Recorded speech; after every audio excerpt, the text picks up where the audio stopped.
What's going on, everybody? Welcome back to another episode of the FF Ballbusters podcast. Thank you for joining us. My name is Eric. That's my co-host Will, and today we are getting into the rookie tight ends. We've talked about them before, but today we're putting them into the current ranks of the dynasty landscape. So we're talking about them with the veterans and stuff like that. And since it's kind of a short list, we're also going to give you some bonus content at the end, some buys at the tight end position that you should be looking for. So I'm excited to get into this one. But before we do, Will, do you have anything to say to the people? Absolutely. Thank you guys for all the support you've been showing to the channel. Let's make sure we keep that going. So if you're a repeat viewer and you haven't hit that subscribe button, hit that subscribe button, hit that notification bell. If you're a new viewer, do the same thing. That way you know when we drop all of our latest videos. And make sure you hit that like button too. It's absolutely free and it's the best way to get our stuff out there into the YouTube algorithm. But with that being said, I'm excited about this one. You know I love tight ends, so this is going to be a good one right here. Yeah, this is Will's wheelhouse. He's been the tight end guru of the channel for the past couple of years. Called Sam Laporta early as the Dynasty tight end one, so we love that. You guys should listen close to what he has to say.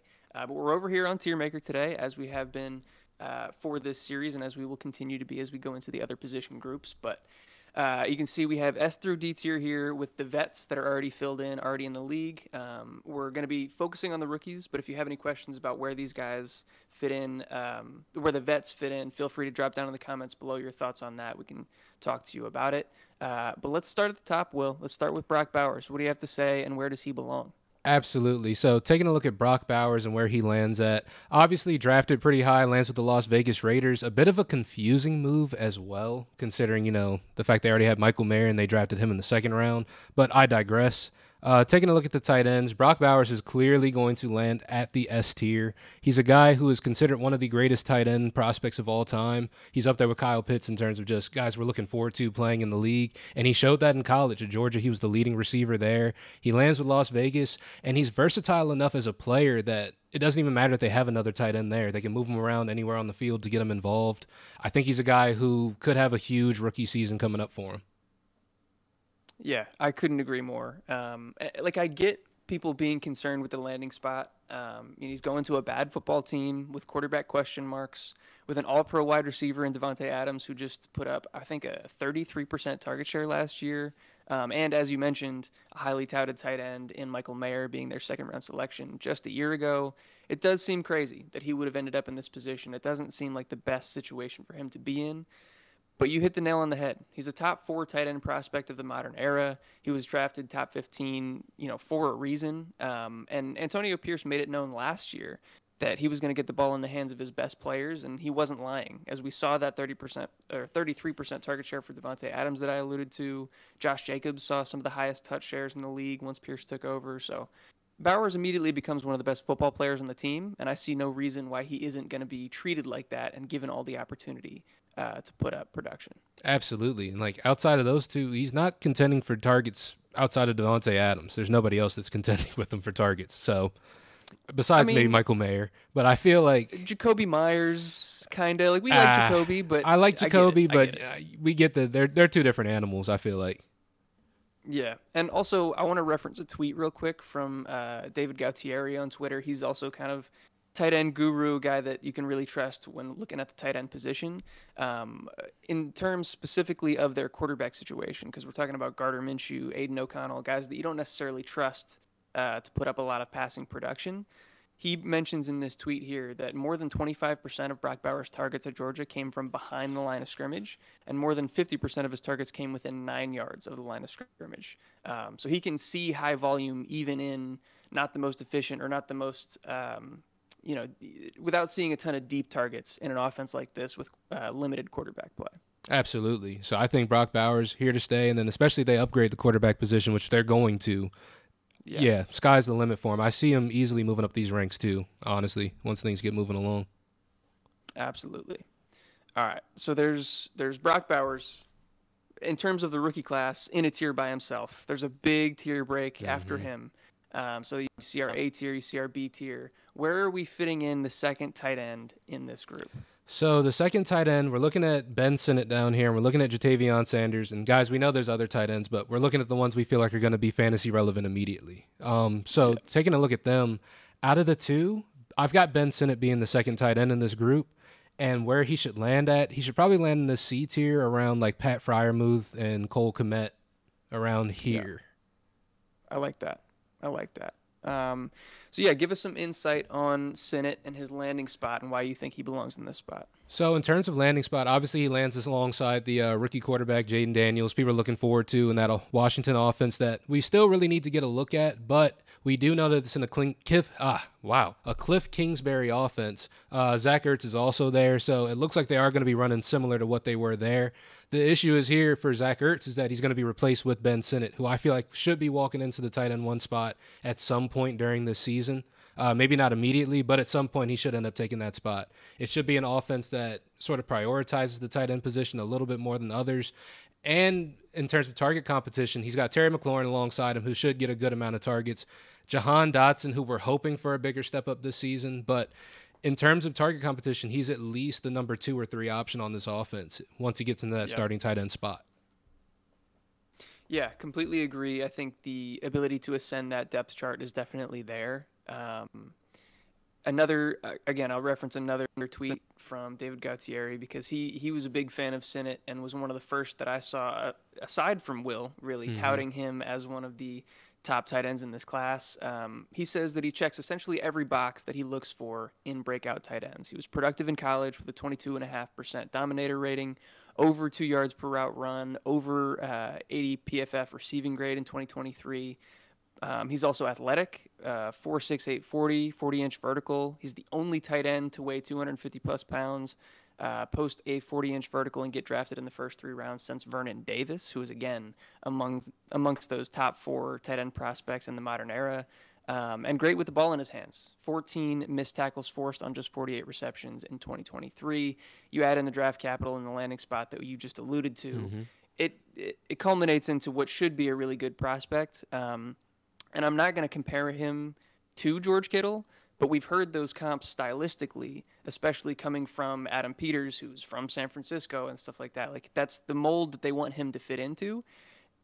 And, you know, I don't think he's going to be Kittle. That's a crazy high bar to set. But if he can do half of what Kittle has done in his career, he's a screaming value at this point. Absolutely. 100% agree. And taking a look at the last prospect, Mr. Jatavion Sanders, where do you think he falls at in this? It's tough for me. Jatavion is a guy that I had as the tight end too for the majority of the pre-draft process, and things started to change as we got, after the season ended, the Senior Bowl and stuff like that. So he's got high pedigree, but obviously his arrow has kind of been trending down in the last few months. I don't think he belongs in the same tier as Ben Sinnott. I would probably put him in the next tier, right around the range of like Michael Mayer, Luke Musgrave. So I guess near the back end of the D tier. How do you feel about that spot? I like that spot just because of how many question marks there are in terms of just the situation in Carolina. I think that this is a safe spot for him to be at right here. It puts him within the top 24, so obviously, it is a good spot for him. And I think it is a spot he could end up moving up a little bit more. But in terms of just overall production, how they run that team, how they run that offense over in Carolina, I feel like they did prioritize the tight end position to start out the season. Hayden Hurst got hurt, and he went through his struggles, and then they kind of moved away from it. Also, Jatavion Sanders is probably going to start behind Tommy Tremble to begin the season as well, and it depends on kind of what he does because we haven't seen a lot from Tommy Tremble either. So I think this is a good spot for him right here to at least be able to see what he can do. Yeah, so he's obviously talented. He had some pedigree, put up decent production there at Texas. The landing spot isn't ideal, and the draft capital wasn't quite as high as we had hoped, at least early on in the process. But I'm looking at our lads right now, looking at the depth chart for the Carolina Panthers.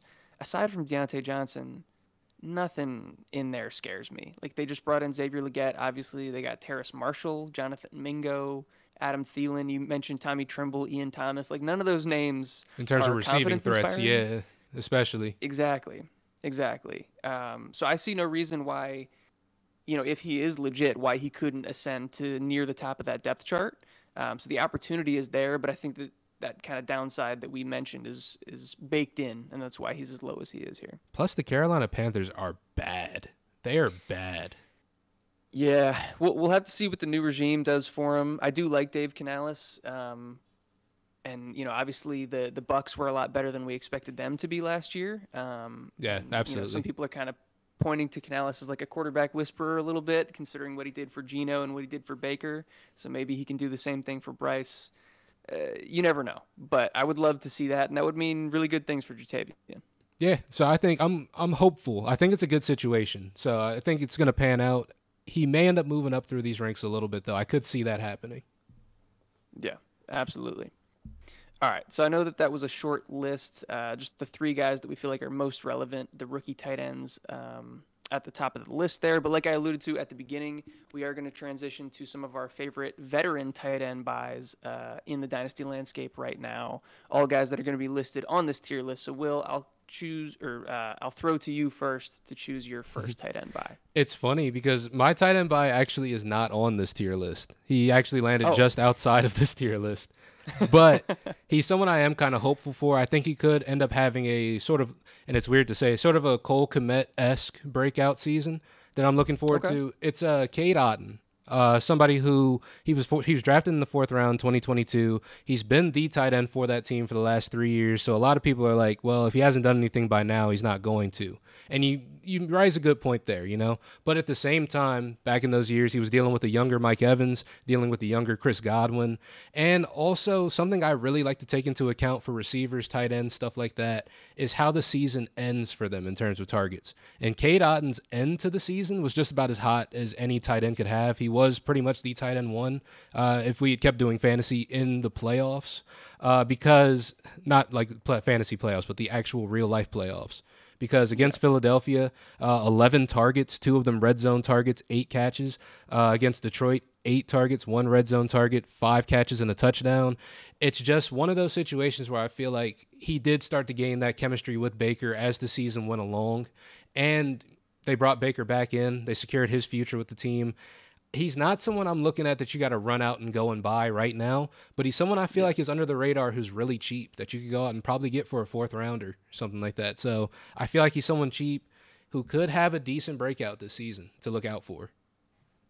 Yeah, I like that a lot, actually. You mentioned this, yesterday before we were getting on here to record this video, and that's a guy that I had not really thought about too much. A little bit of an afterthought in terms of the tight end landscape, but I think a guy that could definitely ascend a lot higher. And so, yeah, I think that's a great buy, especially at the price that he's currently listed at. Absolutely. And I think he's entering year 3. So this is his 3rd year, which is usually a good year for tight ends. It's usually the year they start to really get into things. So we'll see. Yeah, absolutely.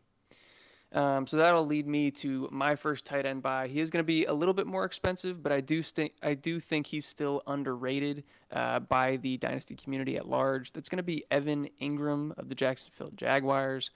We're talking about a guy that came off of a tight end 2 season in PPR scoring formats last year with 143 targets and 114 receptions, leading the position in both of those categories.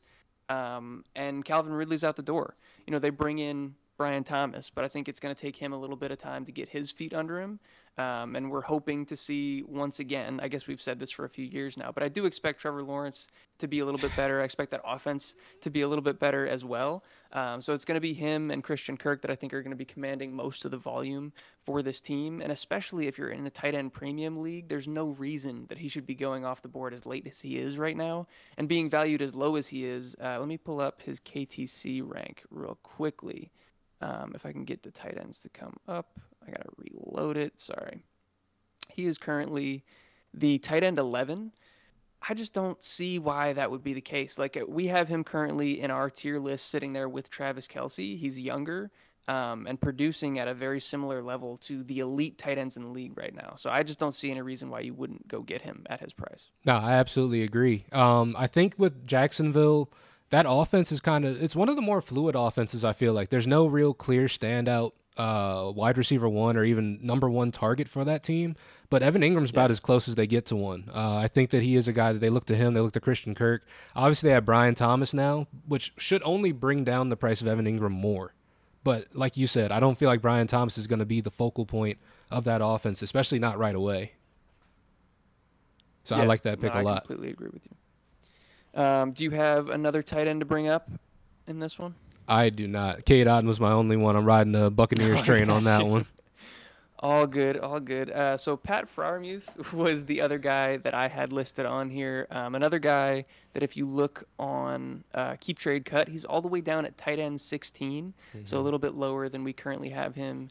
Again, in our tier maker list here, I just feel like he's dealt with bad quarterback play.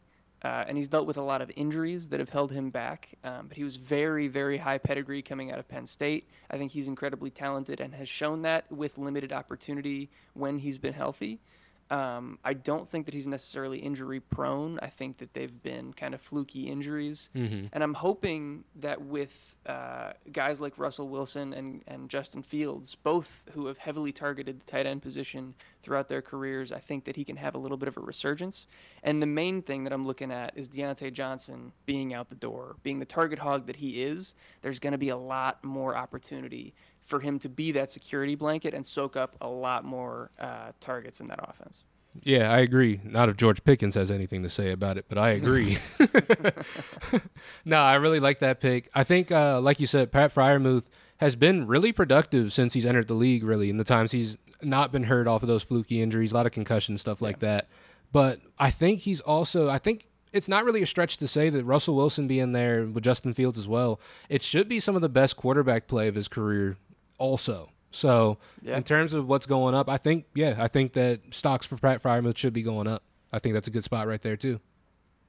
absolutely. But yeah, I think that will wrap it up for us. That'll give you a little bit of bonus content with the veteran tight end buys and also where the rookies fit into the current landscape. I hope you guys enjoyed. If you have any questions, as we talked about at the top, do leave them down in the comments below. Let us know what you think of where these rookies should be placed or who you're looking to buy in the tight end landscape in Dynasty right now. We'd love to talk to you about that. And also all the good YouTube stuff that Will mentioned at the top. If you could support us, hit that like button. That means a lot. Hit that subscribe button if you're new, or even if you're returning and just haven't gotten around to it yet. And lastly, hit that notification bell so you can stay up to date with all of our latest releases. I think that's all I got. Will, do you have anything else to say to the people? Absolutely. Make sure you guys check out those links in the description below to our partners over at Choice Music Group and Do Numbers for cool merch, music, stuff of that nature. We always play a clip of the music after the video, so check that out and maybe check it out after the video too. But with that being said, as always, guys, you made it this far. Actually, before I go, join the Discord too.